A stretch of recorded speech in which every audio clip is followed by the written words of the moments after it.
Okay, guys. Like I said, pretty straightforward pre-lab today. Nothing too hairy. I'm coughing all morning long, and that's a weird thing to do nowadays. I didn't get a lot of sleep, and when I don't get a lot of sleep, I don't know why, I just cough a lot. Nothing. Everything's good. Temperature's fine. Got all my tests. Oh, shoot. Okay, after this. Did everybody check their temp? I forgot to check. Everybody good? Okay, cool. All right.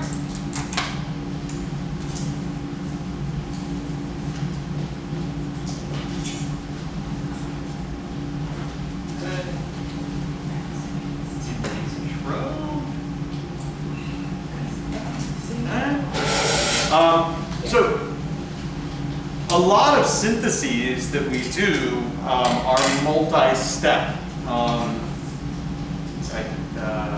I've done ones that are 20 steps. So this is to kind of, you're going to make a product, and you're going to take that product that you made, and you're going to turn it into a third chemical. Starting material, product one, product two. Okay. So it's very indicative of how industrial or medicinal chemistry is done. And percent yield becomes more and more important when you have multi-step reactions, because the percent yields are multiplicative. Okay? So by that, I mean, if you have a 50% yield in one-step reaction, bummer, but okay. But if you have two 50s in a row, then you have a 25% yield. They multiply by each other, right? So you want to be careful of yield.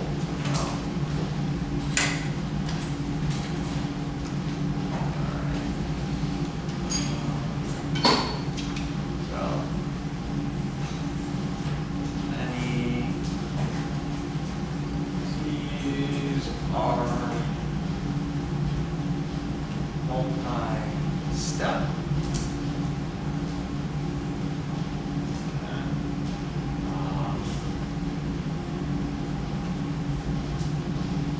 Need good yields.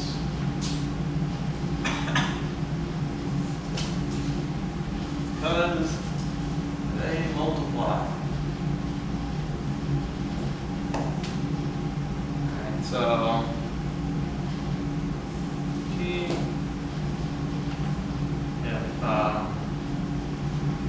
three-step process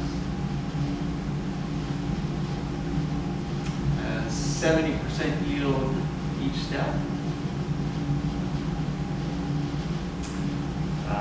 Overall, which you will calculate for your two-part synthesis, is 0.7 times 0.7 times 0.7. I should have, would have been better if I had made these vary a little bit. And that's going to end up giving you a 34% yield overall. So, in some of these really long ones you see in papers and stuff, which you will read for second semester, you'll read a paper and then present it and all that stuff. Very exciting. Sometimes they can get 1% overall yield. In general, I think that there's an old rule of thumb, I don't know if it still stands, like if it's for a medicine, in like the pharmaceutical industry and stuff, they cut out around 14. If it takes more than 14 steps, it's probably not going to be worth it. Because there's a difference when you're trying to do it in the lab and produce, ultimately a milligram or 5 milligrams or something like that, versus, industrial quantities that can be supplied to the public. Okay, so, all right, today's reaction.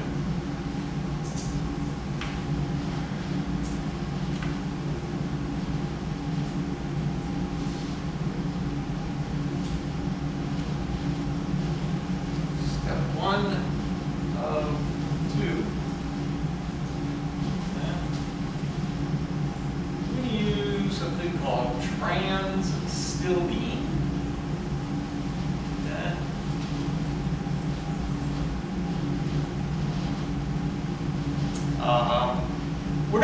actually using bromine, because bromine is a bummer chemical to work with. It burns, it's just unpleasant stuff. But the compound that we're using actually creates bromine in small quantities in situ. Really, in situ means, I mean, it's Latin for like in place.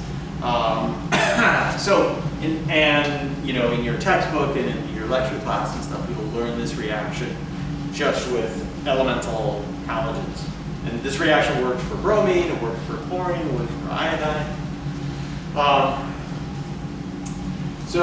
And then we have a solvent. That solvent is acetic acid.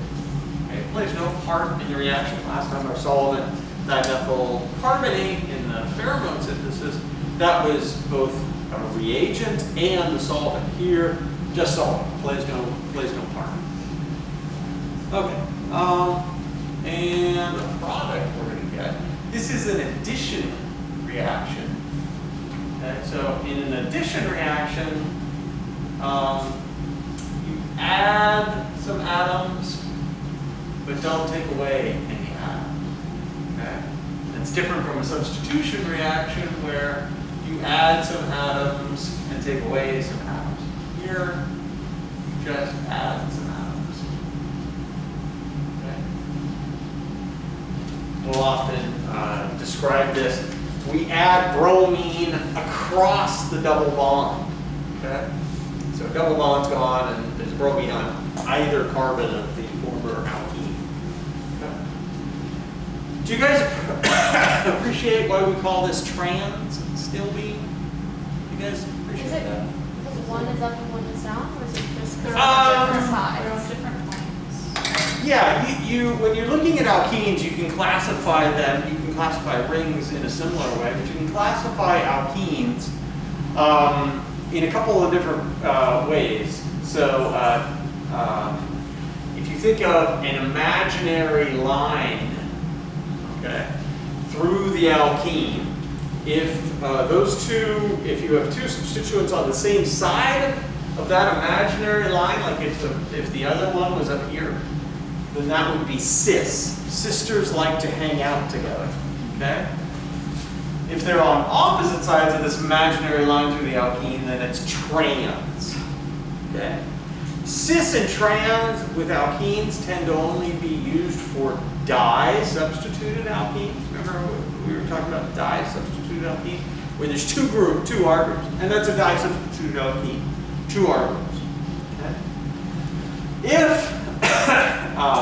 If you have more than two, and sometimes with two, you use a different classification system. It gets a little bit more complicated when it gets tri-substituted or tetra-substituted. And so we tend to use E and Z, okay?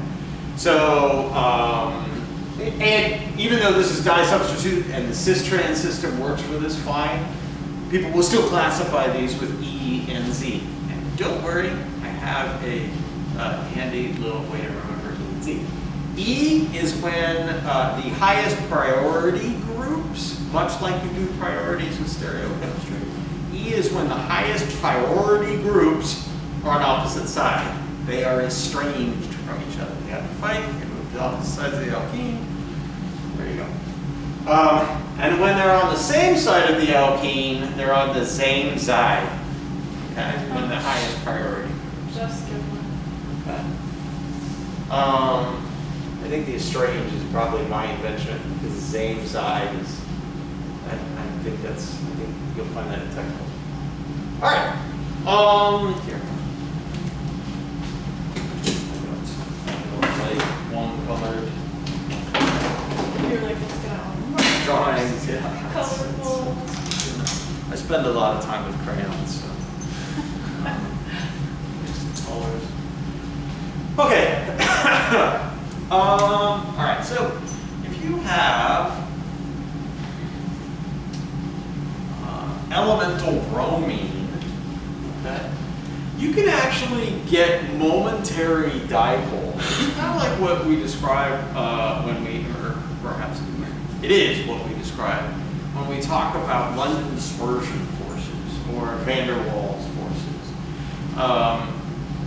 At least when I describe those things, I talk about, you know, molecules and atoms or clouds and electrons, and that cloud can shift every once in a while. So the cloud will go over here a little bit, and if the cloud goes over here a little bit, then this part is partially negative, leaving this side a little bit electron naked, and it becomes partially positive. Okay, so you get these momentary shifts. That's the whole idea behind van der Waals London dispersion forces. Yeah. The same thing can happen in an elemental halogen. Okay, these are huge atoms comparatively, especially bromine and iodine. So you can get a momentary shift. If you get a momentary shift, you could have a partial negative charge on that bromine, partial positive charge on that bromine. Okay. Alkenes can act like nucleophiles. They're sort of a relatively high concentration of electron density. Okay. And you already know a pi bond isn't as strong as a sigma bond, right? Double bond is stronger than a single bond. But if you take the individual parts of that double bond and compare the sigma bond to the pi bonds are a fair amount weaker than sigma bonds. And so they can react. An alkene can behave like a nucleophile. We already saw it behave sort of nucleophile-ish, right? Last week when we were talking about how elimination reaction of carbocation, it acted like a base, right? It went out and got a proton. Okay. It can do much the same kind of thing here on this partially positive bromine, right?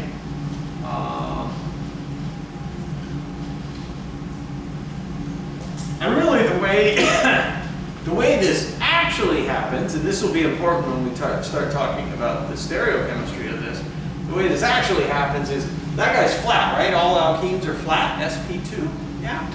And so the bromine sort of almost kind of lands, and the alkene, they kind of come together like this, okay? But for the purposes of sort of paying attention to the curved arrow drawing and the charges, I go back to my goofy thing about you can think of an alkene as a gate. Okay? If it's going to act as a nucleophile, it's going to swing open. It's going to stay connected to one of the carbons and abandon one of the other carbons. So we'll talk about this in a little bit down the line, but it's actually arbitrary. It doesn't matter which one it abandons and which one it stays with. Let's for the sake of argument, let's say that it stays attached to that carbon and abandons that one. And it's really not going to matter with this particular reaction. As it does that, okay, so it's going to swing like this, it's going to attack that, kick that guy off, okay, and there you're going to get a positive charge on there, right? You're going to get a carbocation, okay? As that starts to form a carbocation, and say carbocations are not very stable intermediates, but here's bromine, and bromine has all these lone pairs around it. Okay? Those are high density locations of electrons. So it doesn't, these lone pairs don't even let that carbocation form all the way. There's no way they're going to sit there and be that close to a carbocation. You've got all these lone pairs without those lone pairs attacking it. Okay, so it almost sort of loops, this bromine almost sort of loops back on itself. While the alkene comes out, attacks the bromine, kicks off the bromide, one of these lone pairs bites back down and connects to that carbon. What do you think the next intermediate of that is? According to my arrows, what did I make here? It ain't wrong. I did. He got kicked off, but that's the lead group. He left. He's gone. He's actually coming back in a second. But for the time being, what did I create with my substrate?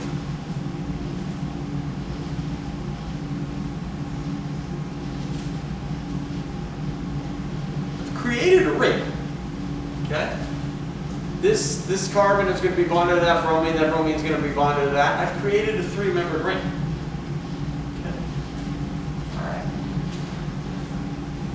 here's where we need to appreciate that that it comes from one side or the other. Okay? This bromine can react with this alkene in this type of manner, either from the bromine coming at the alkene. Let's pretend the alkene is frozen to the whiteboard. It can come from our room, or it could come from the hallway, come from behind the alkene.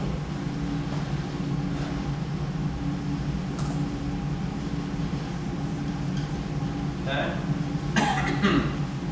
Follow the charges, and you want to run a formal charge calculation on that bromine. You'll find that he is positively charged. Okay. All right. Now the bromine that got kicked off. Okay. He comes back into the action. And let's see. You guys have not done substitution reactions yet, right? SN2 or anything like that? Okay, that's fine. Are you familiar with the idea of a leaving group? Leaving group, something? Yeah, leaving group is something. Oh yeah, yeah. Ding dong, you talked about leaving groups twice with them. Oh yeah. So, leaving group is something that leaves a carbon. Why leave it just for the fun of it because it wants to go, or it might get kicked off? This is going to be one of these ones where a leaving group gets kicked off. Alright, so what happens is you've got this positive charge on there. That has created this atom, that positive charge on there is now extremely electronegative. That's the way I look at it. Because it's so electronegative, it puts a partial positive charge on that carbon, partial positive charge on that carbon. Okay? This bromine is attracted to those partial positive charges. I'd be attracted to that guy too, but that won't lead us anywhere. Its attraction and willing to react with one of those carbons leads us to someplace. Okay? Now, what it's going to do is similar to something called an SN2 reaction, which you guys will cover very soon, both in the lecture and actually we will in 2 weeks. In an SN2 reaction, you have a nucleophile that attacks a carbon, but it has to attack a carbon from the opposite side of the leaving group. All right? I don't know why I always think of it. If it tries to come this way, it's like going onto an elevator when people are trying to get off at the same time. All right? It doesn't work very well, so it needs a different strategy. It's got to go and attack the carbon from the opposite way, which means this guy, further on the wall, he has to go out into the hallway and attack that carbon from back in the hallway. Okay? I'm not going to try to draw that three-dimensionally or anything like that, but just remember he's back in the hallway doing that. When he attacks that carbon already has 4 bonds, okay? Can't have a fifth. And so as it attacks that carbon, that curve arrow implies that one of those lone pairs is going to make a bond to that carbon. It will kick these electrons up on there. And we're actually there now. We've reached our final product in our mechanism. Okay? Bromine is attached there from the hallway, so dash, dash, dash, dash, dash. Here's our leaving group. Our leaving group leaves. This is a little bit unusual for a leaving group. Usually a leaving group gets to leave the molecule altogether, but this guy is still tethered to this molecule. Okay? So he leaves that carbon, but he's still attached to that carbon, and that's why I have a dash right there. Or I'm sorry, a wedge.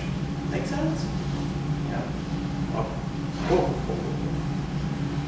All right, let's talk about some other things. Chiral centers, or there's so many, I swear to gosh, it's like they invent a new name for this concept every couple of years. When I was growing up, they were called chiral centers. Okay. I think I understand why they got rid of that. It's also known as stereogenic centers. Okay. Are you guys familiar with a chiral center? We just started talking just started talking about. Okay. In the most basic sense, it's a carbon that has 4 different things on it. Okay? And different's got to be different all the way down. So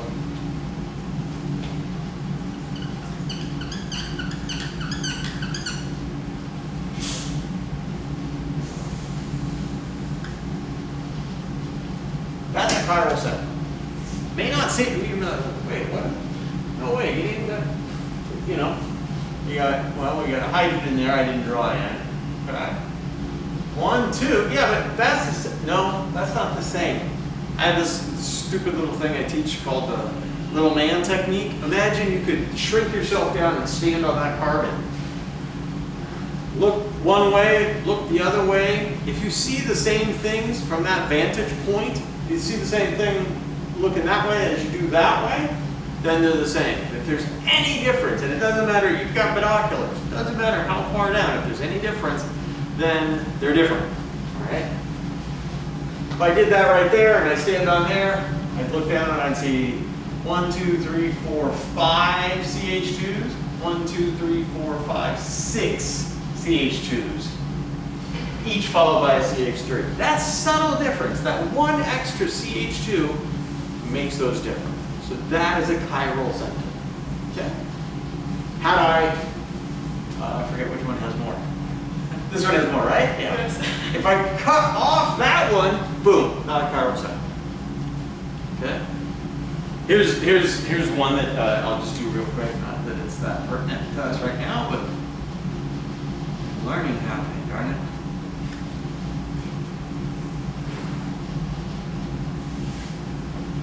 How many chiral centers on that molecule?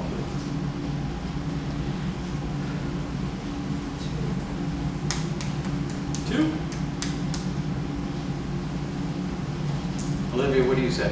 Sorry, don't be mad. Don't flip me off.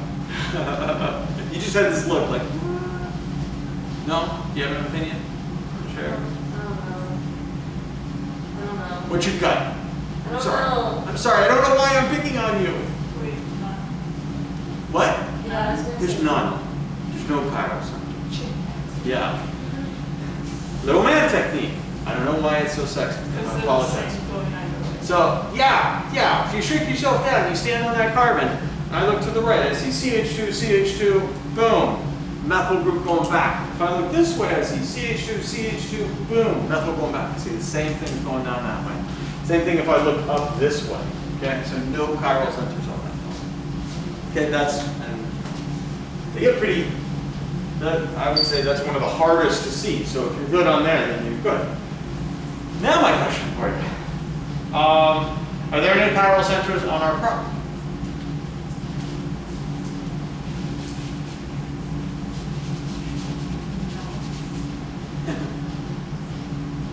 It's funny, everybody like done this long enough, I know the pitfalls that I can force you into falling into so that I can then explain. There's 2 chiral centers on that molecule. And I don't know what it is. It really doesn't, when it's a new concept, it doesn't look like there's any chiral centers. But it's actually very simple. You don't even have to do a lot of analysis or anything like that, yeah? Oh.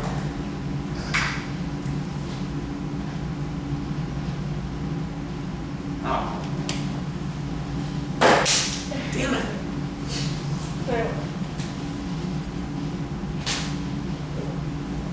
Right? I mean, on that carbon, there's a phenyl, there's a bromine, there's an H, and then there's this CH. You know what I mean? It's pretty clear. There's 4 different things on that carbon, 4 different things on that carbon.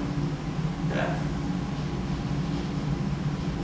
Now, Dr. Morgan has talked about the idea.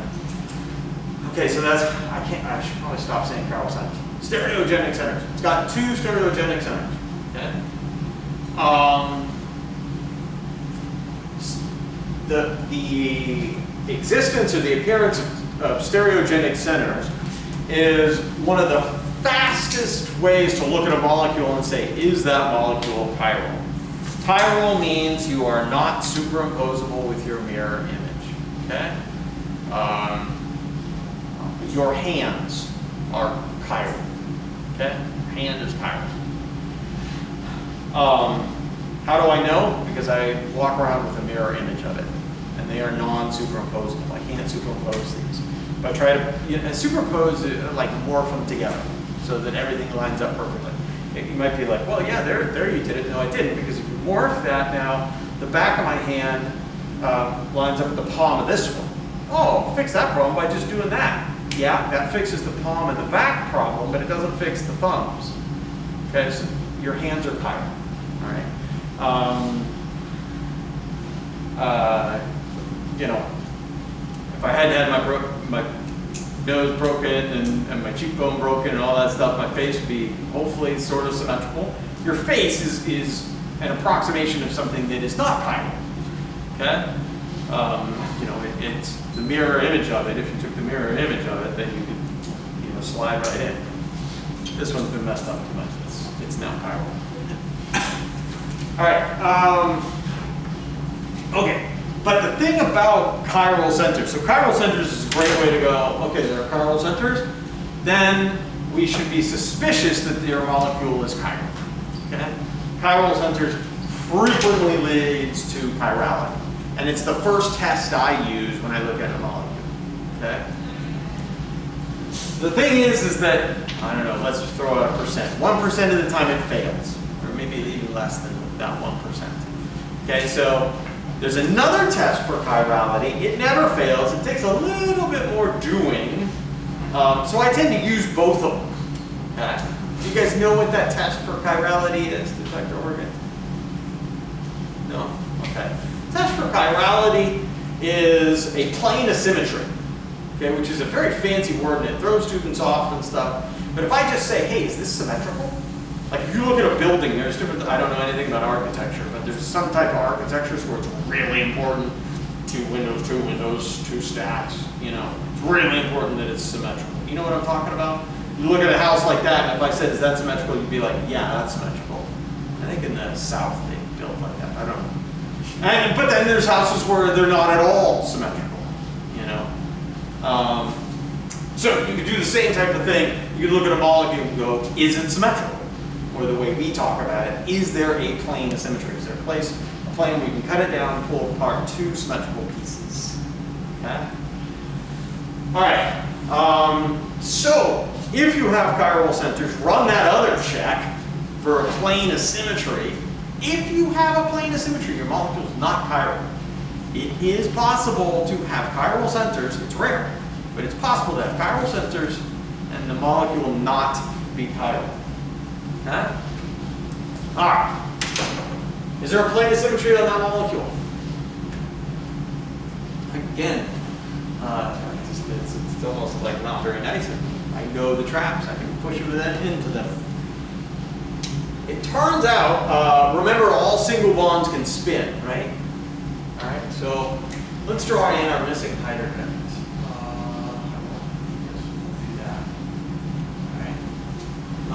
I want to spin this guy, okay? What I want to do, I want to line up the phenols. pH, you know that that's a benzene ring, right? Oh, you don't. What's phenol? I'm sorry. That's a fast way of drawing a benzene ring, just saying pH, sorry. Yeah, oh God. You're thinking you read the wrong procedures today. Yeah, that's a benzene ring, so sorry. Okay, I want to line up the benzene rings, okay? When a benzene ring itself is a substituent to some bigger thing, it's called a phenol, all right? To line them up, what I'll do is I'm going to wrap my hand around that bond, and I'm going to wrench this, I'm going to turn that guy around and bring the phenol in line with that one, all right? So it's going to look like this. I didn't touch this one, so it's all the same.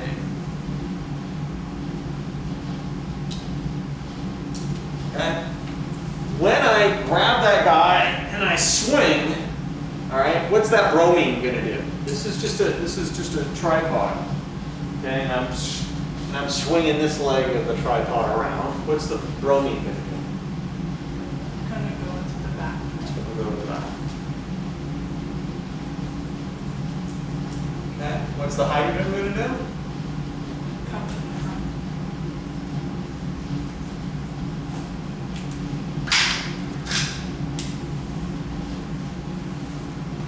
symmetry, right down the middle. Okay. And so this molecule